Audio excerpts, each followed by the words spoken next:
She only brought her daughter to the interview because she had no choice. No sitter, no help, no time. Just one desperate mother, a worn-out resume, and a 6-year-old with bright green eyes and a wild imagination. But what happened next? No one, not even her, could have seen it coming. The moment they stepped into the glass tower of Bennett & Co., Claire Adams knew she didn't belong. Her blouse was secondhand, her shoes were 2 seasons too old, and her future hanging by a thread. But fate doesn't knock politely. 20 minutes into the interview, the door burst open. "Daddy!" the little girl cried, and everything shattered. The CEO, Jason Bennett, froze. The color drained from his face, because the child calling him Daddy was the daughter of the one woman he could never forget and never forgave. Was it a cruel coincidence, a calculated trap, or something much deeper? This wasn't just a job interview anymore. It was the collision of 2 pasts and the beginning of a truth no one was ready for. What would you do if a child you never met called you their father in front of your fiancé? Stay with us. This story only gets more unbelievable from here. The morning began like any other in the small weather department nestled in the outskirts of Boston. The air smelled faintly of instant coffee and worn-out hope. Claire Adams, a single mother of 6 years, was rushing to button her only presentable blouse. The faded fabric whispered of better days. Today was supposed to be a turning point. The day of her long-awaited job interview at Bennett & Co. Holdings, a multinational conglomerate she had once only read about in business magazines. Her daughter Lily peeked out of the bathroom, green eyes wide and wild with curiosity. "Mommy, do I look okay?" she asked, her curls a tangled halo around her head. Claire smiled through the stress. "Perfect, like always." But something unexpected happened, a single phone call that would shift everything. Claire's babysitter, Mrs. Wilson, had fallen sick. There was no backup, no neighbors available, no relatives in town. Claire's hands trembled as she hung up the phone. She'd already postponed the interview once. Canceling again would mean losing her last chance at stability. What would you do if you had to choose between your child's care and the one job that could save your life? After a long pause and a deep breath, Claire turned to Lily. "Sweetheart, you're coming with me." 30 minutes later, they stood in front of the gleaming skyscraper that was Bennett & Co. Claire tightened her grip on Lily's hand. It felt like walking into a lion's den. Inside the towering glass atrium, everything smelled like power. Leather shoes, imported marble, and polished ambition. Claire felt out of place in her second-hand skirt. At the front desk, the receptionist raised an eyebrow at the sight of Lily. "I'm Claire Adams. I have an interview with Mr. Bennett at 9:30. "There's no note about a child," the woman replied flatly. "My sitter canceled," Claire said softly. "She'll be no trouble, I promise. Oni." There was a tense silence before the receptionist finally handed over 2 visitor badges. 18th floor. Someone will meet you there." In the elevator, Claire rehearsed her answers while Lily quietly hummed beside her, clutching a small coloring book. The doors opened to a pristine reception area. A young man in a tailored suit approached them. "Ms. Adams, I'm Andrew Mitchell, Mr. Bennett's assistant. He'll see you shortly." Then his gaze dropped to Lily. "And this is—" "My daughter," Claire replied quickly. "She'll wait quietly." Andrew frowned, clearly displeased. "Mr. Bennett has a packed schedule. Children aren't typically allowed in executive meetings." "I'm a single mom. I had no choice," Claire said firmly but respectfully. Andrew hesitated, then nodded. "Fine, please wait. I'll call you when he's ready." Claire knelt beside Lily and whispered, "You stay right here, okay? Be super quiet." "I promise, Mommy," Lily nodded solemnly, already flipping open her crayons. 20 minutes passed. Claire was finally ushered into a sprawling office with floor-to-ceiling windows overlooking the city. The man standing behind the desk was younger than she expected. Tall, composed, powerful. Everything about him screamed control. Jason Bennett. "Ms. Adams," he said with a voice like carved granite. "Please sit, Mom." The interview began like any other.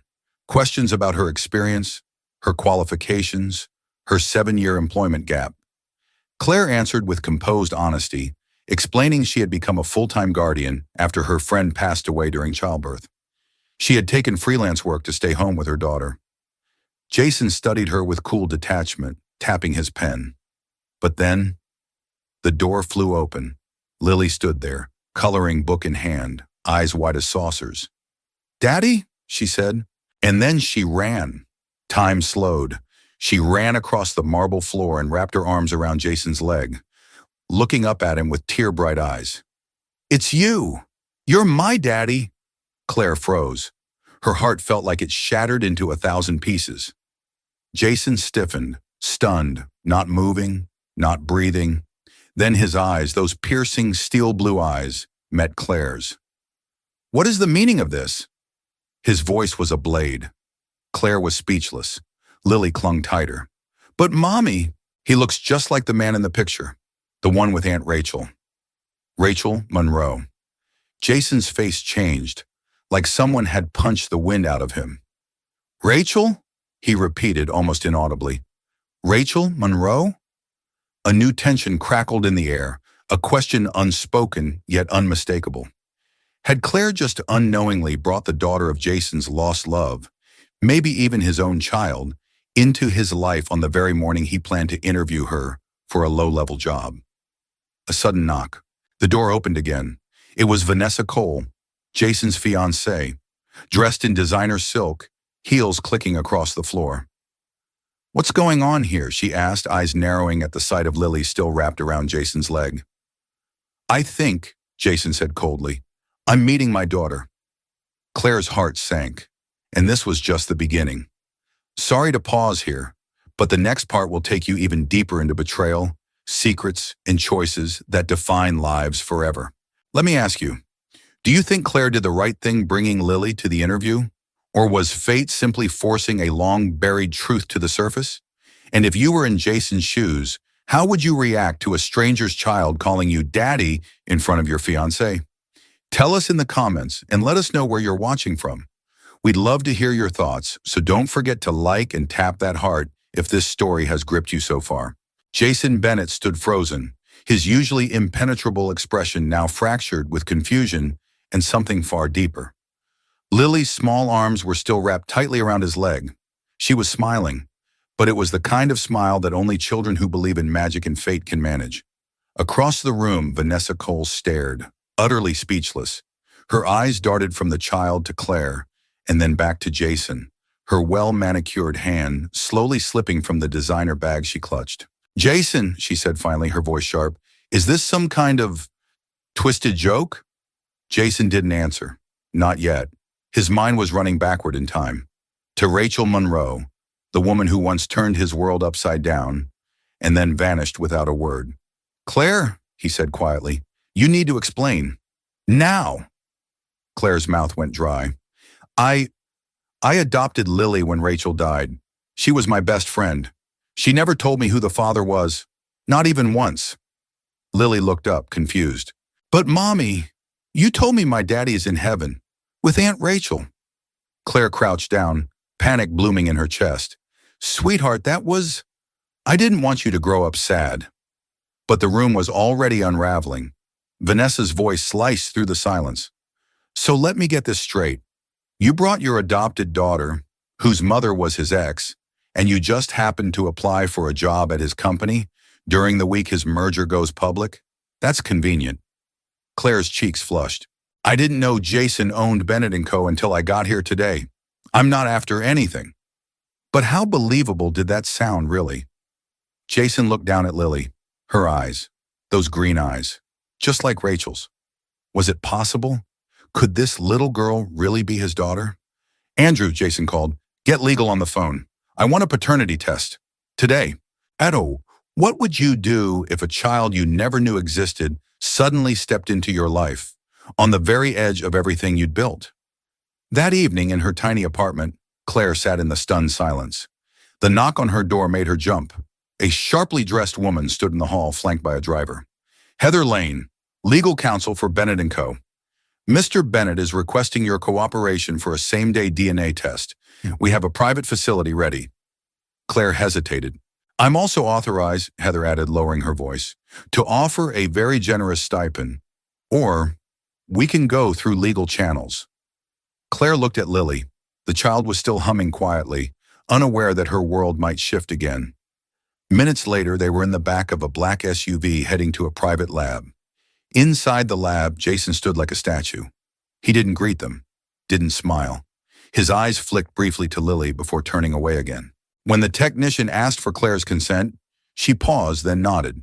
If the truth was coming, it might as well be fast. After the test, Jason finally spoke. "She's smart," he said. "Confident. Curious. A lot like Rachel." Claire nodded, trying to keep her voice calm. "Rachel never told you?" "No. She left when I took the company global. Said she didn't want to compete with a corporation for love." His voice cracked ever so slightly. "Now I learned she was pregnant." Claire looked at him. "She wasn't trying to punish you, Jason. She was trying to protect her daughter from feeling unwanted." Jason didn't respond, but his jaw clenched. The next day, the preliminary results arrived. Jason didn't wait to read them in his office. He opened the email in his car. 19.9% paternity match. Lily was his daughter. Meanwhile, Vanessa was sitting across from her wedding planner when her phone buzzed. The headline on her screen turned her stomach. "Billionaire Jason Bennett identified as father of secret love child." She slammed her phone on the table and stood. The cracks in their perfect life were beginning to spread, and Jason hadn't even called. That evening, Jason showed up unannounced at Claire's apartment. Lily flung the door open before Claire could stop her. "Daddy!" she cried. He froze again, but this time he knelt down. "Hey, I brought you something." A teddy bear. But not just any teddy bear. This one wore a tiny lab coat and stethoscope. "I heard you want to be a doctor someday," he said softly. Lily's eyes lit up. "How did you know bears are my favorite?" Jason looked at Claire. Lucky guess. As Lily disappeared into her room with the bear, Claire faced him in the kitchen. "You didn't have to come," she said. "Yes," Jason replied. "I did." Claire crossed her arms. "What now? A check? A PR statement? Some private school plan to sweep her into your world quietly?" "I don't know," Jason admitted. "But I know one thing. She's mine, and I want to be in her life." "But do you want to be in our life, or just manage the fallout?" Jason looked her in the eyes. "Let's figure that out. Together." Sorry to interrupt here, but this story's just heating up. In the next part, Jason's world will face even bigger tremors, and Claire will have to choose between trust and protection. Let me ask you, if you were Claire, would you trust Jason's sudden change of heart or prepare for another betrayal? And for Jason, can a billionaire really become a good father overnight, or is he chasing redemption for the past? Drop your thoughts below and tell us where you're watching from. If this part pulled you in, tap the like button and share some love with a heart. Jason Bennett wasn't used to hesitation. He built his empire on boldness, on clarity, on control. But standing in the doorway of Claire's modest apartment, watching his daughter fall asleep, clutching a teddy bear in a lab coat, he felt something he hadn't felt in years: uncertainty. Could he really be a father? Not just in name, not just with financial support or trust funds, but a father who shows up, who listens, who chooses love over legacy? The answer wouldn't come in a boardroom. It would come in the quiet moments, like this one. Claire entered the kitchen silently, wiping her hands on a towel. "You're thinking too loud," she said gently. Jason half smiled. "I don't want to mess this up." "Then don't," she replied. Simple, true, but things were about to get far more complicated. The next morning, Jason's name was back in the headlines.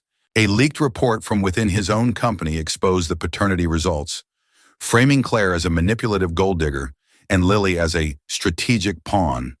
The photos showed Jason at the DNA clinic, at Claire's apartment, even walking hand in hand with Lily. Who would leak something like that? And why now, just days before the company's biggest merger? Jason's eyes darkened as he stared at the headline. This was no accident. At that very moment, Vanessa Cole was seated across from Jason's mother, Margaret Bennett, in a private club in Manhattan. She sipped her coffee slowly, knowing exactly what she'd done. To Vanessa, Jason's distraction had become a liability. She was simply restoring balance to his life and to the image of the Bennett name. But fate wasn't on her side anymore, because that night Jason did something that sent shockwaves through the business world. He held a press conference, not about the merger, not about his personal scandal, but about Lily. "I want to set the record straight," Jason said, standing in front of a sea of cameras. Lily Monroe is my daughter. Claire Adams raised her with integrity, sacrifice, and love. She didn't ask for this spotlight, and neither did Lily. But now that it's here, I will protect them both. The world listened. Some criticized, some applauded. But Claire, watching from her couch, felt something she hadn't felt in a long time. Relief. The next day, a letter arrived at their door, hand-delivered from Margaret Bennett. It wasn't an apology. It was an invitation. Jason had made his choice. Now his mother would make hers. Claire hesitated, but eventually she and Lily walked up the steps of the Bennett estate in Vermont. Margaret stood waiting in the doorway, her posture perfect, her face unreadable. But then Lily stepped forward, extended her hand, and said, "Hi, I like your flowers." Something shifted. Margaret knelt down, eye to eye with the little girl. "They're orchids. Maybe I'll teach you to grow them."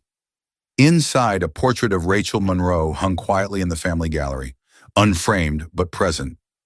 Jason had placed it there himself, a silent promise that he wouldn't erase the past, only build something better on top of it. Weeks passed.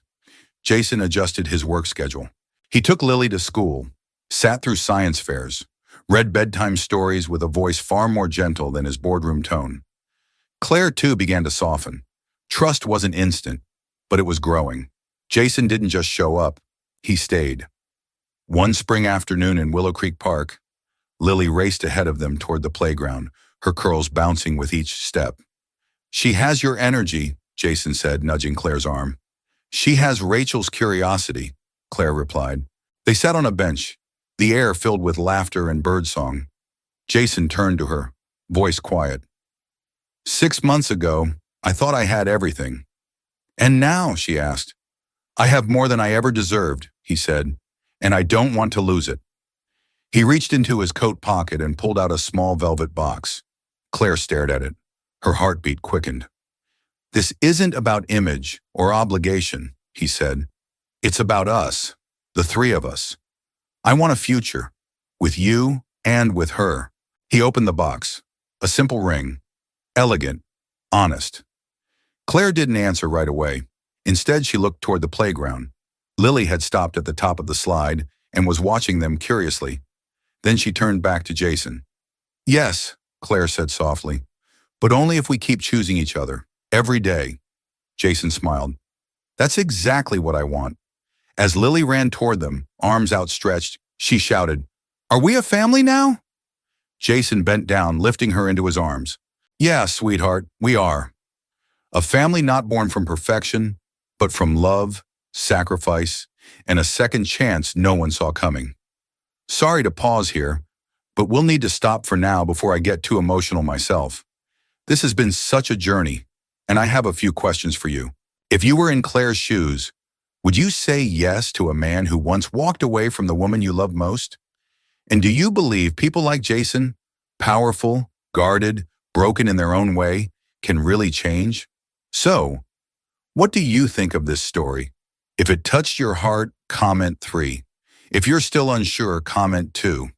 And if it didn't move you, be honest, drop a 1. Also, I'd love to know, what country are you watching from?